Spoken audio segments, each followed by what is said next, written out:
God's hand and turn situations of defeat into victory. We are in warfare with the enemy. Recently in my life, I experienced that with a clarity I have never seen before. And I prayed, Lord, show me. And with a clarity I've never seen before.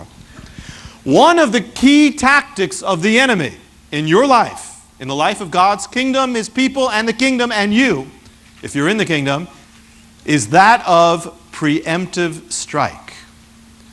Very important you understand, very important we understand this, and that will likely turn defeat into victory. If you don't understand it, it can turn victory into defeat. Snakes tend to be good at swallowing. Some snakes. They live by, you've seen it, you've all seen the nature films. They come up, they look for the nest, they find the egg that's like bigger, much bigger than the snake. He starts wrapping his mouth around the egg, and the mouth expands and goes all around it, and the egg goes down the snake. But there's something spiritual about that, because the enemy is called, symbolic, is represented by the serpent. Represented by a serpent. And the enemy's principle, think of that egg, is to, when he sees something good is about to happen for God, to destroy it before it happens. Destroy it before it gives birth. Destroy it before it is in full force. Destroy it when it starts. Destroy it before it starts. He seeks to devour your ministry before you have a ministry. He seeks to devour the blessing in your life before you have the blessing. To devour the calling before it's hatched. Always. In fact, when I saw this, I saw the Bible is filled with this. It's again and again and again, and it's so clear in the Bible. And I've seen it clear in my life. Old soldiers have wisdom in fighting. I was speaking to Moshe Rosen, who was the one who founded Jews for Jesus. And he said one of the things he learned is that when God is about to do something, often the enemy makes a preemptive strike to destroy it. Often, well, through several ways, which I'm going to speak of. The principle is God is about to advance His kingdom. The enemy will almost always make a preemptive strike. He is the preemptor of God's will. Tries to stop it. The strike might come as a spiritual attack, a physical attack, an emotional attack. You don't know what's going on. Why are you feeling like this? An attack through others. People say a word that comes in that's just cutting, that just you lose everything, your peace. Attack even through believers. But he goes for the weak point. The strike might come as temptation. Just when God's about to bless you, temptation. Something would make you fall.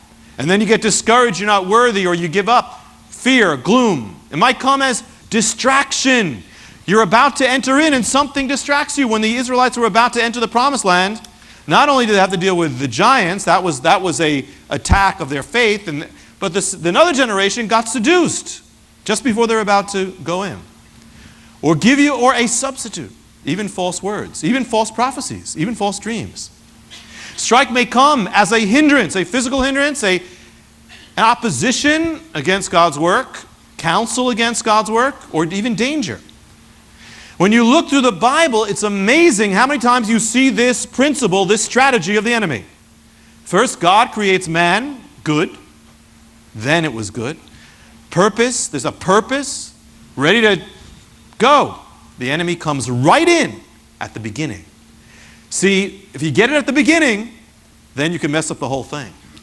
So what he did is he got it at the beginning, and he messed up the whole thing.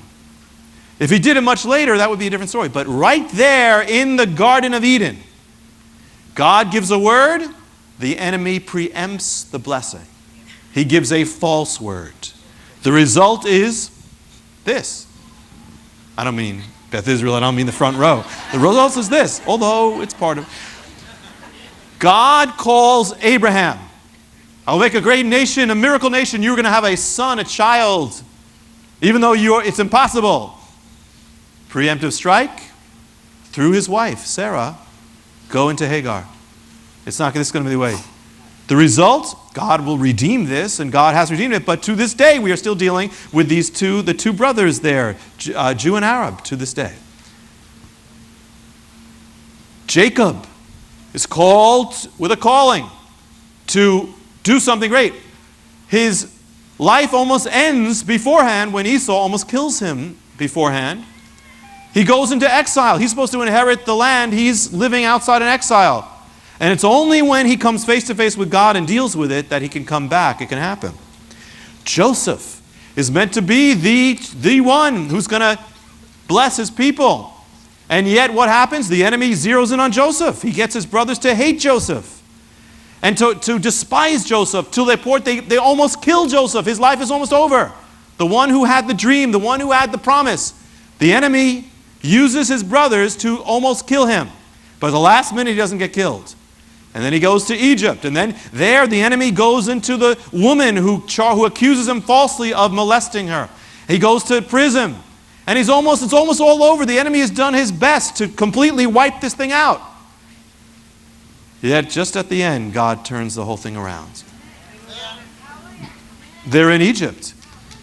This is the promised nation. This is the nation that's going to bring the world salvation. What does the enemy do? He enters the Egyptians, the pharaohs, and says, wipe these people out. Kill the male children. Wipe them out. Because he knows, not the Pharaoh, but the enemy knows that Moses is coming. So he has all the babies to try to kill them. And yet this one little baby, the one that is needed, kind of squeaks through. And then even when he is rising up, the enemy takes another one, has him he kills someone. He flees, and he's gone. It looks like, again, notice the theme? It's over. It looks like it's gone. Just like Joseph, just like Jacob. Yet God has his way in the end.